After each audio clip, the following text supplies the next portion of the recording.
목사님께서 짧게 소개를 해주셨지만 조금만 더 붙여서 소개를 하게 되면 저는 울산에서 태어나서 울산에서 사역을 하였던 사람입니다.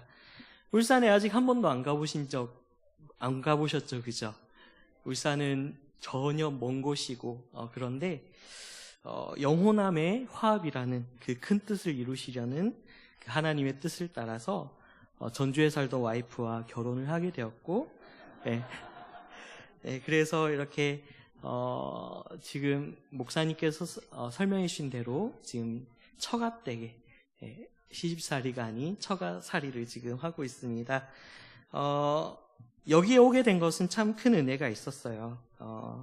제가 섬겼던 그 울산의 교회 파송 선교사님의 조카 사위분이 필라델피아에서 목회를 하고 계셨고, 그 목사님과 이국진 목사님께서 아주 친한 친구분이셔서 제가 국내에 들어오게 되었을 때 그 목사님께서 우리 이국진 목사님과 예수비전교회를 소개해 주셨습니다. 그래서 여기 예수비전교회에서 목사님을 만나고 성도님을 만나면서 정말 귀한 교회를 이렇게 소개받고 만나게 해주신 것이 얼마나 감사한지 모릅니다. 저는 사실 필라델피아에서나 전주에서나 아는 사람이 단 한 명도 없었습니다. 그런데 이렇게 하나님께서 귀한 만남을 예비해 주셔서 귀한 목사님과 또 귀한 교회를 만나게 된 것 같습니다. 또 이렇게 오늘 저를 이 강단에 세워주신 것도 하나님의 귀한 뜻이 있으리라고 믿습니다. 그래서 하나님의 은혜를 함께 나눌 수 있는 그런 시간이 되길 원합니다. 네, 오늘 이렇게 헌신 예배를 통해서 우리 청소년들에게 또 우리 모든 성도님들에게 어떤 말씀을 전해줄까 참 고민도 하고 기도도 많이 했습니다. 그래서 오늘 말씀을 통해서 귀한 시간 되길 원하는데요. 혹시 전옥표 장로님의 빅픽처를 그려라, 즉 다시 말하면 큰 그림을 그려라라는 책이 있습니다. 그 책을 혹시 보신 분이 계신가요? 그 책의 프롤로그에 보게 되면 어떤 아이가 그림을 그리는 그런 얘기가 나옵니다. 이 아이는 보통의 아이였고요. 그런데 이 아이가 어느 날부터 그림을 그리게 되는데 평범한 그림을 그리는 것이 아니라 종이에다가 온통 검은색만 칠하는 것이었습니다. 그런데 이렇게 검은색을 칠하는데 하루 이틀 그냥 칠하는 것이 아니라 계속해서 반복해서 그 그림을 그리는 것이었어요. 그래서 이런 이 아이의 행동이 이상하다라고 생각하고 걱정했던 이 부모님이 이 아이를 병원에도 데리고 가기도 합니다. 그런데 어느 날 이 아이의 방에서 이렇게 그려진 종이들을 발견하게 되었고, 또 그 검은 종이들을 연결해서 보니까 무엇이 나왔냐면 커다란 고래 그림이 나오게 되었어요. 이 어린아이는 커다란 고래 그림을 그리고 싶어서 종이들마다의 검은색으로 칠한 것이었는데, 전체를 보지 못한 이 부모님은 이 아이가 정말 잘못된 것은 아닐까 염려하고 걱정하였던 것이에요. 그렇습니다. 우리는 때로는 큰 그림을 보지 못할 때가 너무나도 많이 있죠. 여러분, 오늘 특별히 청소년 우리 중고등부 친구들의 헌신 예배입니다. 여러분, 아까 전에도 보았지만 우리 청소년 아이들이 얼마나 예쁘고 좋습니까? 이 예쁘고 싱그러운 이 시기, 정말 무엇이라도 할 수 있을 것 같은 이 시기에 사실은 이 마음속에는, 이 아이들의 마음속에는 수많은 걱정들과 염려들 가지고 있고요. 또 외로움 속에 살아가고 있는 것 같습니다.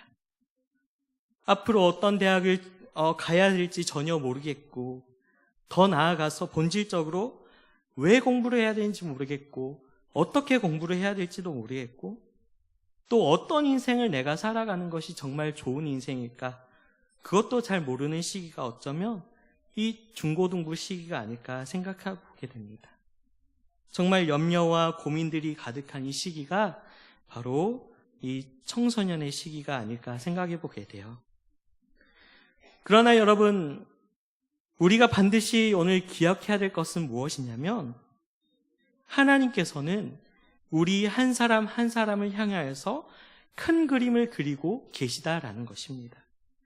하나님은 우리 한 사람 한 사람을 향하여서 큰 그림을 그리고 계시고 그 큰 그림 가운데서 우리를 향한 계획을 갖고 계시고 그 계획을 따라서 우리를 인도하고 계시다라는 것입니다.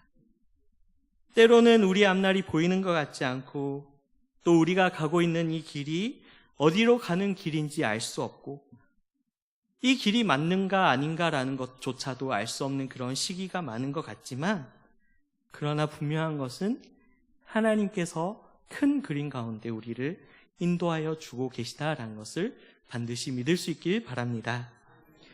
오늘 이 청소년들뿐만 아니라 사실 우리 모든 성도님들 모두에게 도전해 드리고 싶은 말씀이에요. 우리 모든 한 사람 한 사람에게 하나님께서는 큰 그림을 갖고 계시고 그 그림 가운데 우리를 인도하고 계시다라는 것을 믿을 수 있길 원합니다. 저를 따라해 보길 원합니다. 우리는 하나님의 큰 그림 안에 있습니다. 아멘. 우리는 하나님의 그 큰 그림과 그 계획하신 가운데 있다라는 것을 기억하고 그것이 우리의 삶의 위로가 되고 도전이 되길 원합니다. 오늘의 말씀은 우리가 잘 아는 이 요셉의 이야기입니다. 창세기 37장 2절의 말씀을 보니까 이 요셉이 몇 살이다라고 나오냐면 17살이다라고 나옵니다. 바로 우리 친구들의 친구이죠. 근데 이 성경의 말씀을 보니까 이 요셉의 성격이 어떨까라는 것을 봤을 때 이 요셉의 성격은 어쩌면 올곧은 사람이 아니었을까? 때로는 눈치가 없이 너무 정직하고 너무 순수한 영혼을 가진 그런 아이가 아니었을까라는 생각을 해보게 되었어요. 여러분, 그런데 이 요셉에게 어떤 일이 일어나게 됩니까? 이 요셉은 아버지의 사랑을 독차지했어요. 어쩌면 이 아버지의 사랑만으로도 형들은 질투를 가질 수가 있는데 거기다가 이 요셉은 거기다 어떻게까지 하냐면 형들이 미워할 만한 행동들만 이 요셉이 하는 것이었어요.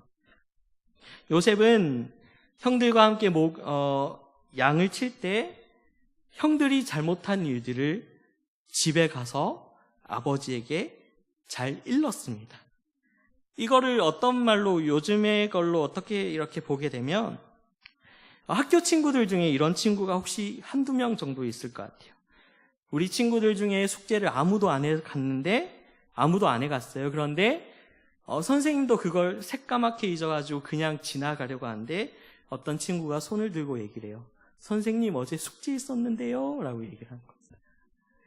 그러면 어때요? 다른 친구들은? 그냥 지나가면은 숙제도 검사도 안 하고 그냥 좋을 텐데 왜 굳이 저 친구는 왜 저렇게 눈치 없이 저렇게 할까? 요셉이 꼭 이런 아이가 아니었을까라는 생각을 해보게 됩니다. 그냥 형들과 두루두루 친하게 지내고 형들의 비위도 맞춰주고 그렇게 하면 좋겠지만 요셉은 너무나도 정직한 그런 성격과 순수한 영혼을 가지고 있었기 때문에 어쩌면 그렇게 행하였는지도 몰라요. 어느 날 꿈을 꾸었는데 형들의 곡식당과 별들이 요셉 자기의 곡식당과 별들에게 절을 하더라라는 그런 이야기도 하는 것이었습니다. 거기다가 요셉에게만 아버지가 채색옷, 오늘날로 얘기를 하면 어쩌면 형들은 어디서 산지도 모르는 그런 허름한 옷을 입히는 반면에 이 요셉에게만 백화점에서 명품 같은 옷, 그런 옷들만 사주는 그런 것이었어요. 그래서 이 형들의 마음속에 어떤 마음이 있겠습니까? 요셉에게 대해서 어떤 마음이 있을까요? 요셉에 대해서 미움이 쌓이게 되었습니다. 그래서 이 형들이 이 요셉을 어떻게 합니까? 이 요셉을 처음엔 죽이려 했지만 그러나 루벤이 설득하고 해서 후에는 이 요셉을 노예로 팔게 되었습니다. 여러분, 그래서 이 요셉은 어떻습니까? 요셉은 어느 날 갑자기 이 형들의 배반을 당하게 되고 또 사랑하는 이 부모님과도 생이별을 하게 되었고 갑작스럽게 이 노예 신세가 되어서 한 번도 가본 적이 없는 이 애굽으로 가게 되었습니다. 여러분, 이 17살 이 요셉이 갑자기 겪게 된 이 아픔이 얼마나 큰지 생각을 한번 해보세요. 여러분, 작년까지, 아니요, 어쩌면 어제까지 정말 절친으로 친하게 지내던 내 친구가 오늘 갑자기 나를 멀리하고 다른 친구들과 같이 나를 따돌린다라면 그 아픔이 얼마나 크겠어요. 아니, 다른 친구들도 아니고 내가 멀리하던 그런 친구들이 나를 따돌린다라면은 이해를 하겠지만, 어제까지 정말 베스트 프렌드다, 넌 나의 절친이야, 넌 나의 뭐 생명이야 라고까지 그렇게 고백하던 그런 친구가 갑자기 나를 따돌린다라고 생각해 보세요. 이 요셉이 겪은 그런 아픔과 실망과 상처는 이루 말할 수 없었을 것입니다. 그런데 오늘 함께 읽었던 이 본문의 말씀을 보니까 이 요셉이 어떤 사람이 되었다라고 말씀을 하고 있습니까? 오늘 읽은 이 2절의 말씀을 보니까 여호와가 요셉과 함께 하심으로 그가 형통한 사람이 되어라고 말씀을 하고 있어요. 3절의 말씀에도 어떻게 말씀합니까? 또 여호와께서 그의 범사에 형통하게 하심을 보았더라라고 말씀을 하고 있어요. 여러분이 요셉의 삶이 어떻다라고요? 형통하다라고 말씀을 하고 있습니다. 하나님께서 함께 하셔서 형통한 사람이 되었다라는 것이에요. 여러분, 그렇다면 이 형통이라는 말은 어떤 말일까요? 여러분, 저는 결혼을 몇 개월 만에 했냐면 4개월 만에 했습니다. 어쩌면 3개월 만에 할 수도 있었어요. 정말 모든 것들이 되게 빨랐는데요. 처음 데이트를 할 때 제 와이프에게 결혼 얘기를 꺼냈고요. 2번째 만났을 때 장모님을 만났습니다. 그리고 3번째 만났을 때 장인어른을 만나고요. 4번째 만날 때 저희 와이프가 이제 저희 집에 와서 인사를 하고 그렇게 했습니다. 모든 것이 말 그대로 순적했습니다. 데이트할 때마다 분위기도 너무 좋고요. 그래서 순적하다라는 것은 어쩌면 이렇게 정말 계획한 대로 평탄하게 순적하게 모든 것이 가는 것이 어쩌면 형통하다라는 것일 수 있습니다. 물론 저는 결혼을 은혜로 했습니다. 아무튼 쉽게 말하면 성경에 따르면 이 요셉의 인생이 어떻다라는 거예요? 형통의 삶이고 탄탄대로의 삶이다라는 것이에요. 원하는 것이 모든 것이 다 이루어지고 막히는 것이 없이 순적하게 다 되었다라는 것이에요. 그런데 사실 여러분, 요셉의 삶을 보면 순적해 보이고 형통해 보입니까? 아니요, 오히려 더 꼬여도 이렇게 꼬일 수가 없는 것이 이 요셉의 인생이었다라는 것이요. 오늘의 본문까지 보면 요셉은 보디발의 집에서 성실하게 일했어요. 그런데 이 본문 너머로 보게 되면 나중에는 보디발의 아내의 거짓말로 인해서 억울한 옥살이까지 감당해야 되는 것이 요셉의 인생이에요. 어쩌면 이렇게 보면은 이 요셉의 삶이라는 것은 성경에서 말하는 그 형통과는 전혀 상관이 없어 보이는 것처럼 보이지만, 하지만 이 성경 말씀에는 요셉이 형통하다라고 말씀을 하고 있습니다. 이것은 왜 이렇게 되는 것일까요? 사랑하는 여러분, 오늘 이 말씀을 볼 때 우리가 꼭 잘 보아야 되는 것이 있습니다. 요셉의 삶이라는 것은, 요셉의 삶은 그냥 이 요셉 단 한 명의 삶이 아니었다라는 것입니다. 이 요셉의 삶은 바로 이 하나님의 계획 안에, 하나님의 그 큰 그림 안에 있었다라는 것입니다. 이렇게 이 성경에서 이 요셉이 형통하였다라고 증거하고 주장할 수 있었던 것은 하나님의 계획대로 하나님께서 원하셨던, 하나님께서 그리셨던 그 큰 그림과 그 계획 속에서, 하나님이 그리셨던 그 구원의 계획 가운데서 하나님이 원하시는 그 뜻대로 요셉의 삶이 이루어져 갔기 때문에 요셉은 형통하였다라고 말씀하는 것입니다. 성경의 말씀을 보게 되면 이 요셉이 어떻게 됩니까? 총리가 되게 되죠. 야곱의 가족들이 애굽에 들어가게 되고, 또 이 야곱의 가족들이 어떻게 됩니까? 가족이 이스라엘이라는 민족이 됩니다. 그래서 이 민족이 커다란 민족이 되어서 출애굽을 하는 그런 과정을, 모든 그 과정들을 위해서는 무엇이 있어야 됐냐면 요셉이 먼저 애굽에 들어가고 애굽의 총리가 돼야 되는 그것이 있어야 했다라는 것이요. 그 모든 것이 하나님의 큰 그림이었고 하나님의 큰 계획 가운데 있었기 때문에 그 하나님의 큰 그림 안에서 요셉은 형통한 삶이었다. 왜? 하나님이 원하시고 계획하신 대로 그 요셉의 삶이 이끌어져 갔기 때문에 요셉은 형통하였다라고 말씀을 하는 것입니다. 잠깐 저의 얘기를 하게 되면 전 사실 굉장히 자존감이 낮은 사람이었습니다. 자존감이 낮다라는 말은 무엇이죠? 저는 저를 사랑하지 못했어요. 저는 제 자신이 미웠습니다. 먼저는 제 외모가 너무 미웠어요. 저는 키에 대한 그런 컴플렉스가 있었습니다. 중학교 2학년 때 제가 반서기를 해서 신체 검사를 할 때 기록을 했었습니다. 기록을 할 때 보니까 다른 친구들이 다 5cm씩 10cm씩 다 키가 크는 거예요.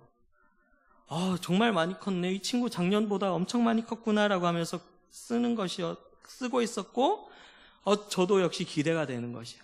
나는 얼마나 키가 컸을까 굉장히 기대를 하면서 맨 마지막에 제 키를 딱 쟀는데 어땠을까요? 작년이랑 똑같은 것이에요. 그래서 이걸 보면서 굉장히 저 자신에게 낙심이 되는 거예요. 왜 나는 이렇게 크지 않았을까? 예. 그래서 참 마음이 아팠었는데, 그리고 또 잘하는 것들도 막 없었어요. 공부도 영 못하는 것이었습니다.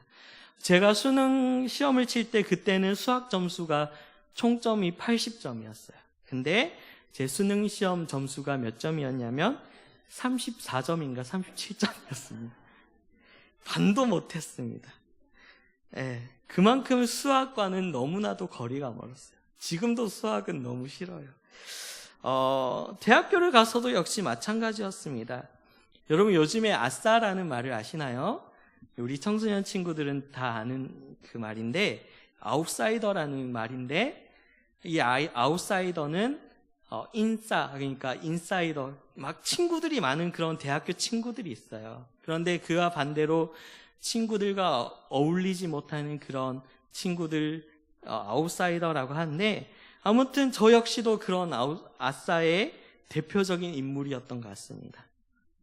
그리고 이렇게 아까 전에 말씀드렸듯이 수학도 못하면서 경제학과에 가서 미분과 적분을 공부하는, 그러니까 얼마나 대학생활이 재미가 없겠습니까? 그렇죠? 그래서 3학년까지 그렇게 대학생활을 꾸역꾸역 하고 휴학을 한 뒤에 도망치듯이 어학연수를 갔어요. 그래도 어학연수라도 갔다 오면은 나중에 뭐라도 하지 않을까라는 그런 심정으로 그렇게 도망치듯 갔습니다. 원래는 호주에 가서 영어 공부를 하고 아르바이트도 하면서 돈을 열심히 벌어야 되겠다라고 해서 갔는데 몇 달 뒤에 가서 보니까 향수병이 생긴 거예요. 향수병이 뭔지 아시죠? 집이 그리운 거예요. 집이 그립고 집에 밥이 그립고 막 그런 거예요. 그래서 그런 향수병이 또 내 마음에 도져서 얼마 안 있다가 다시 국내로 돌아오게 되었습니다. 사실 여기 호주에 있으면서 하나님이 내 옆에 없는 것 같다라는 느낌도 많이 느꼈어요. 기도도 전혀 안 들어주시는 것 같고 그렇게 하나님이 없는 것처럼 느껴지는 그런 느낌을 가지고 정말 실패한 마음으로 다시 국내로 돌아왔습니다. 그렇게 다시 돌아오니까 어머니는 어때요? 어머니 속은 뒤집어지죠. 이놈이 좀 가서 좀 경험도 많이 하고 하면 좋겠는데 다시 집에 와가지고 또 다시 그렇게 있으니까 그때 따라 유독 저를 엄청 막 닥달을 했습니다. 집에서 놀아서 뭐 하냐, 뭐라도 좀 해라. 그렇게 계속 하다 보니까 저는 이제 군무원이 돼야 되겠다, 서울에 가서 공무원 공부를 해야 되겠다라고 해서 서울에 올라가서 공무원 공부를 했습니다. 저도 참 저의 삶을 보니까 참 앞이 보이지가 않는 것이었어요. 자격증도 없었고 공부도 뭐 정말 뛰어나게 하는 것도 아니었으니까 너무 힘들었습니다. 그래도 이 서울에서 공부도 하고 교회에 가서 예배를 드리면서 위로를 얻기 시작했어요. 어느 날 제가 기도를 하는데 어떤 동화의 이야기가, 동화의 그림이 제 마음속에 그려지는 것이었습니다. 대략적으로 어떤 내용이었냐면 엄마가 아들에게 얘기를 해요. 네가 엄마에게 혼나면, 네가 잘못해서 엄마에게 혼나면 마당에 있는 저 큰 나무에 못을 박아라. 그것은 나의 마음을 아프게 한 것이다 라고 얘기를 합니다. 그리고 칭찬을 받으면 반대로 그 못을 빼라 라고 얘기를 했어요. 그래서 이 아이는 못을 받기도 하고 빼기도 하면서 드디어 모든 못을 뺐습니다. 그래서 이 아이가 엄마에게 가서 엄마, 나무의 모든 이 못을 뺐어요 라고 얘기를 하니까 엄마가 무슨 말을 했냐면 네가 그 모든 못은 뺐지만 못을 박은 흔적은 남아있어 라고 하는 것이 대략적인 그런 이야기였습니다. 이 얘기가 기도하는 가운데 제 마음속에 있으면서 그때 예수님께서 저에게 말씀하는 것이었습니다. 수연아, 나도 너 때문에 이렇게 내 손에 못을 박았다 라고 말씀하는 것이었습니다. 그때 저는 예수님께서 저 때문에 그 손에 큰 못이 박혀져 있는 것을 그때 처음 보게 됐습니다.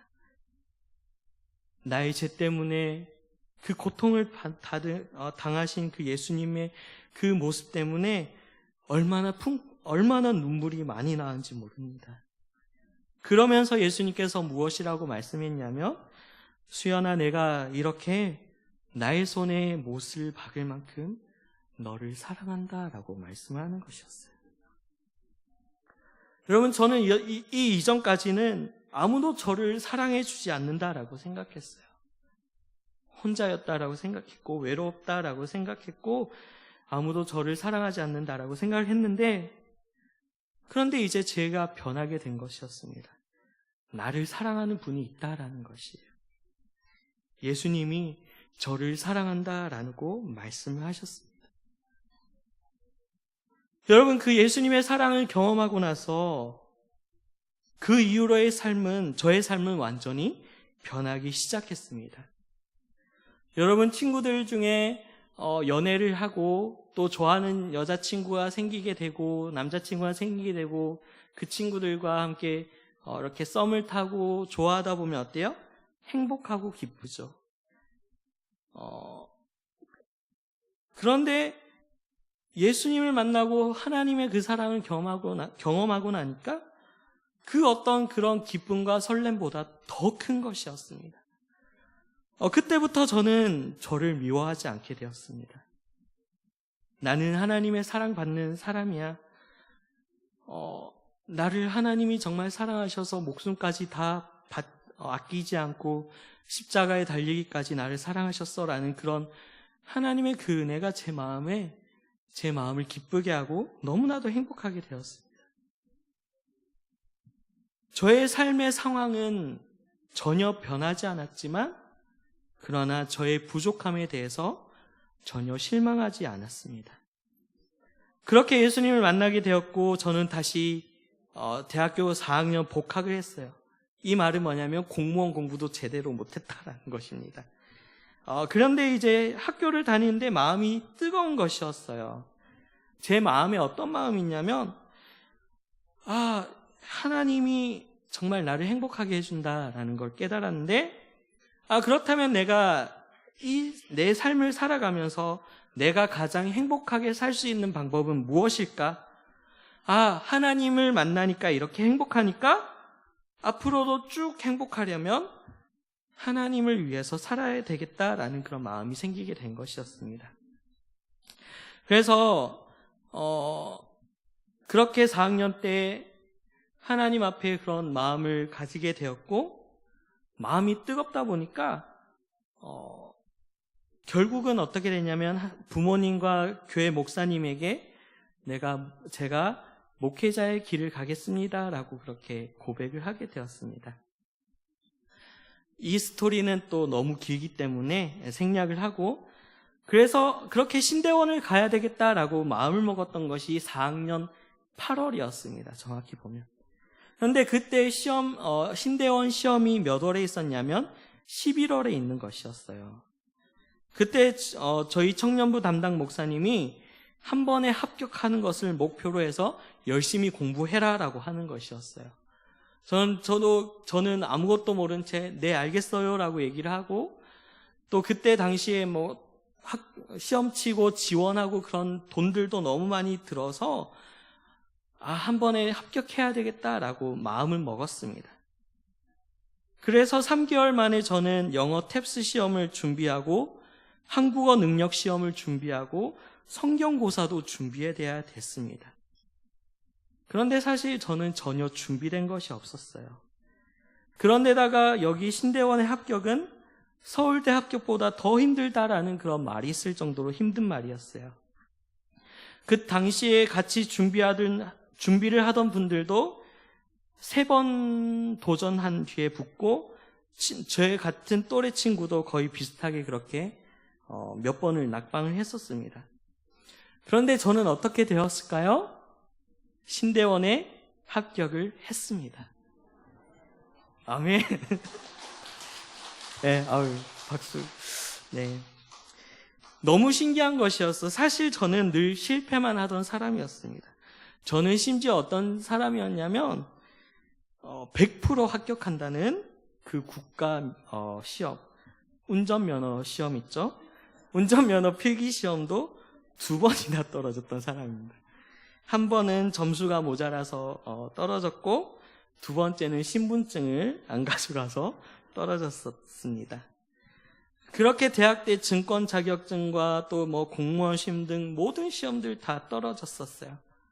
다 실패하는 인생이었습니다. 그런데 이 어렵다는 신대원은 딱 한 번만에 붙어버린 것이었습니다. 너무너무 제 자신이 신기했어요. 그런데 저의 뒤를 돌아보니까 더 깜짝 놀랐습니다. 저는 전혀 몰랐는데, 그런데 뒤를 보니까 이미 하나님은 저를 준비시키고 계셨던 것이었어요. 어학연수를 통해서 영어 공부를 시키셨었고요. 또 공무원 공부를 하면서 국어 공부를 시키셨고요.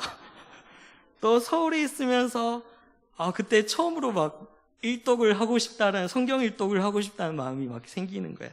그래서 그때 처음으로 성경도 읽고 그랬어요. 여러분 어떻습니까? 저는 전혀 계획하지 않았고, 저는 전혀 의도하지 않았는데, 하나님께서는 어때요? 저를 향한 큰 그림을 가지고 계셨던 것이에요. 하나님께서는 그 큰 그림 계획 안에서 저를 이끌어 가시고, 저를 공부시키셨고, 저를 이끌어 가셨다라는 것이에요. 그래서 저는 정말 그 놀라운 사건을 보면서 하나님 살아계시는구나, 정말 하나님께서 정말 나를 사랑하시고 이렇게 이끌어 가시는구나 라는 것을 그때 경험을 할 수 있었어요. 그래서 저의 삶은 하나님의 그 큰 그림 안에서, 큰 그 계획 가운데서 저의 삶은 형통한 삶이었다라고 고백할 수밖에 없는 것이에요. 사랑하는 여러분, 저의 방금 이 이야기가 비단 저만의 이야기일까요? 그렇지 않다라는 것이에요. 저뿐만 아니라 우리 모두의 이야기다라는 것입니다. 사랑하는 여러분, 하나님은 우리 우리 친구들뿐만 아니라 우리 모든 성도님들 한 영혼 모두를 사랑하십니다. 그리고 우리 친구들 사랑하는 그 사랑 안에서 우리를 통하여 이루기 원하시는 하나님의 커다란 꿈과 계획이 있다라는 것입니다. 그리고 분명한 것은 하나님의 그 큰 그림과 계획 안에서 우리를 인도하고 계시다라는 것입니다. 여러분, 비록 지금 우리의 눈앞에는 앞으로의 길이 보이지 않는 것 같고, 또 어디로 가야 할지 모르는 것 같은 그런 삶인 것처럼 보이지만, 사실은 하나님은 우리를 인도하고 계시고 우리를 위해서 지금도 일하고 계시다라는 것입니다. 그렇기 때문에 우리의 삶은 어떤 삶이다라는 것이요, 우리의 삶은 형통한 삶이다라는 것입니다. 여러분, 우리가 늘 고백하는 성경의 말씀이 있죠. 시편 23편 2절에 보면 뭐라고 말씀합니까? 그가 나를 푸른 풀밭에 누이시며 쉴만한 물가로 인도하신도다. 라고 말씀하죠. 하나님께서 어떤 분입니까? 우리의 목자가 되어주셔서 우리를 인도하시는 분이다라는 것을 반드시 믿을 수 있길 바랍니다. 그렇다면 여러분, 이처럼 하나님은 우리를 향해서 큰 그림을 갖고 계시고 그 계획 안에서 우리를 인도하고 계시다라는 것을 알았습니다. 그렇다면 이제 우리가 이 헌신 예배 때 우리가 어떻게 하나님 앞에 헌신해야 할까요? 저를 따라해서 한번 해주셨으면 좋겠습니다. 하나님을 신뢰합시다. 다시 한 번 더요. 하나님을 신뢰합시다. 여러분, 우리는 하나님이 어떤 분인가라는 것을 우리는 알아야 돼요. 앞서 말씀드렸듯이 하나님은 우리를 사랑하시고 또 우리의 죄를 위해서 독생하신 아들 예수 그리스도께서 십자가에서 죽으시고 부활하셨어요.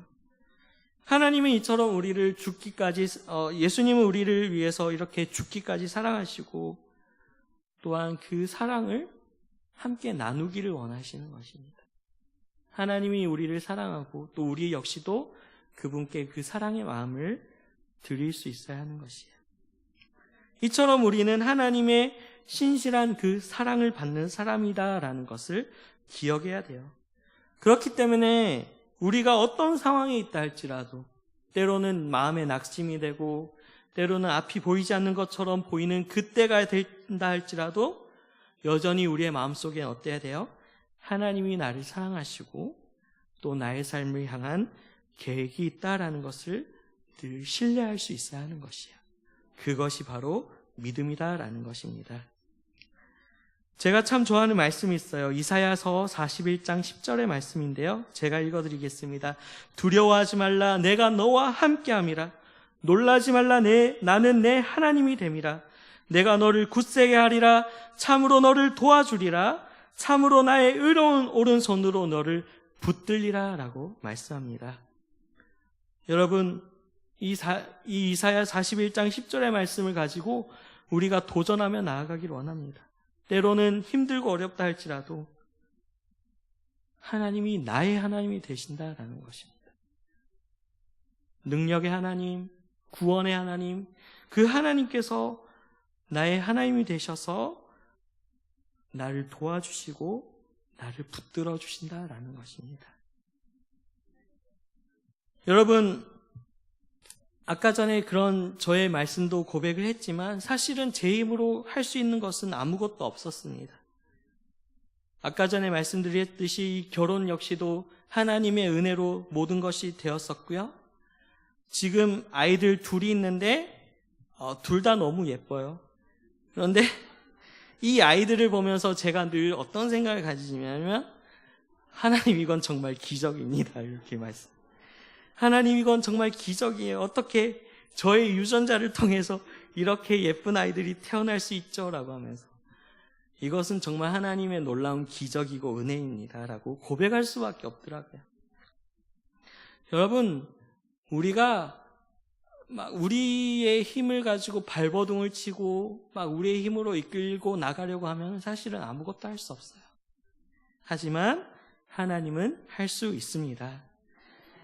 그렇기 때문에 우리 하나님을 신뢰하고 우리 하나님의 그 은혜를 구하는 그 삶을 살아갈 수 있는 저와 여러분이 되길 간절히 원합니다.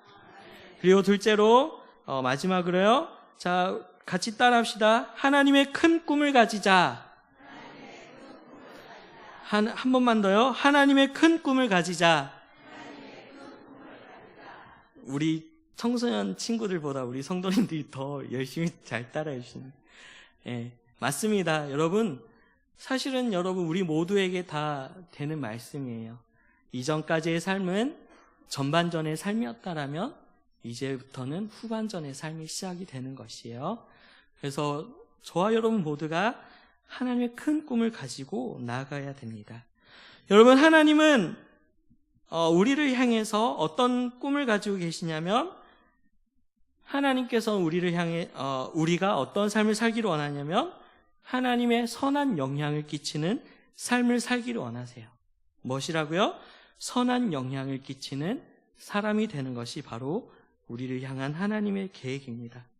그래서 우리가 하나님의 선한 영향을 끼치고 이 세상 가운데 빛과 소금이 되는 그 삶을 살아가는 것이 바로 우리를 향한 하나님의 뜻이에요. 그래서 저는 여러분 우리 모두가 다 목사가 되고 선교사가 되라는 것이 아니라 오히려 하나님께서 우리에게 주신 각자의 그 달란트를 잘 활용하고 그 영역 가운데서 선한 영향을 끼치는 삶을 살아갈 수 있어야 하는 것이에요. 여러분, 지금 많은 친구들이 앞으로의 진로를 고민하고 계획을 하면서 굉장히 고민을 많이 할 거예요. 요즘은 예전과 다르게 대학교를 취업의 통로로 생각을 하다 보니까 좋은 대학교에 가지 않으면 실패하고 말 것이다라는 그런 생각을 하게 돼요. 그러다 보니까는 어때요? 다른 세상의 친구들처럼 좋은 학교에 가지 못하면 실패하고 낙심했다라고 생각을 할 수 있지만 우리는 그렇게 생각하지 않기를 원해요. 하나님께서 나에게 주신 달란트가 무엇일까? 여러분, 저는 아까 전에 수학 점수가 34점인가 반도 안 됐다라고 고백을 했지만 사실은 영어 점수는 80점 중에 72점을 받았어요. 저도 잘하는 건 있더라고요, 보니까. 그래서 그때는 몰랐는데 하나님께서 그것이 저에게 주신 달란트였고 그 달란트를 잘 활용하게끔 하시는 것 같아요. 그래서 어쨌든 우리 하나님께서 우리에게 주신 그 달란트를 가지고 그 부분을 우리 친구들이 잘 앞으로 그 대학 진학과 또 앞으로의 모든 진로에 대해서 자신감을 가지고 그렇게 나아가는데 어떻게 했으면 좋겠느냐면 나 자신의 행복, 나 자신의 부에 대해서 생각할 수 있지만 그러나 우리는 다르게 생각해서 내가 다른 사람들에게 어떤 도움이 될 수 있을까?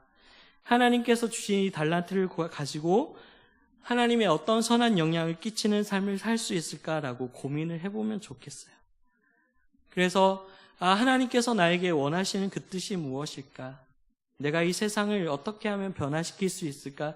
그런 거룩한 그런 꿈을 가지고 우리 친구들이 도전해가며 나아갔으면 좋겠습니다.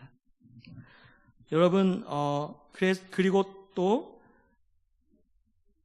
불가능한 것도 불가능하다라고 생각하지 마시고 불가능한 것도 역시 모든 것들을 가능하게 하시는 하나님이 계시다라는 것을 믿을 수 있길 원합니다. 저 역시도 이제 미국에 대해서 아까 전에 말씀해 주셨지만 공부를 하러 갑니다. 사실은 저도 미국에 대해서 과연 내가 갈 수 있을까? 나라는 사람이 어떻게 그것을 할 수 있을까라고 그렇게 생각했지만 오히려 도전하고 꿈을 가지고 나아가니까 하나님이 다 허락해 주시고 예비해 주시는 것을 경험했어요. 여러분, 이처럼 우리 친구들 모두도 큰 꿈을 가지고 도전해 나갈 수 있길 원합니다. 불가능한 것이라고 생각하지 말고 큰 꿈을 가지고 도전해 나가기를 원합니다. 모든 결과는 하나님이 주시는 것이에요. 여러분, 이제 마무리하겠습니다. 사랑하는 여러분, 우리 친구들, 우리 청소년들 뿐만 아니라 우리 모든 성도님들에게도 하나님의 큰 그림과 계획이 있음을 믿고 그리고 큰 꿈을 가지고 하나님의 선한 영향을 끼치는 빛과 소금의 삶을 살아가기로 헌신할 수 있는 그런 저와 여러분이 될 수 있기를 간절히 바라고 예수님의 이름으로 축복을 드립니다. 제가 1년 만에 지금 설교를 하는 거라서 굉장히 긴장이 되고 그랬는데 우리 친구들 그리고 모든 성도님들 꼭 기억했으면 좋겠어요. 하나님은 나를 사랑하시고 나를 향한 계획 가운데 나를 이끌어 가시고 또 앞으로 하나님의 선한 영향을 끼치며 살기 원합니다라고 헌신하고 고백하면서 나아갈 수 있는 그런 모든 저와 여러분 될 수 있기를 다시 한 번 더 예수님의 이름으로 축복을 드립니다.